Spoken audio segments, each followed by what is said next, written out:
welcome back to this video. In this video, I'll show you on how to turn on SafeSearch on your smart TV.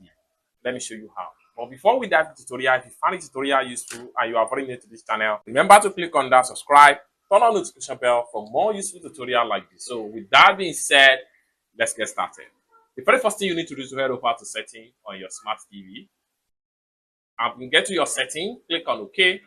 Then take you right here. Next thing you need to do is to scroll down, continue to scroll down and choose the account and profiles. Click on that. The next thing you need to do is to click on the account.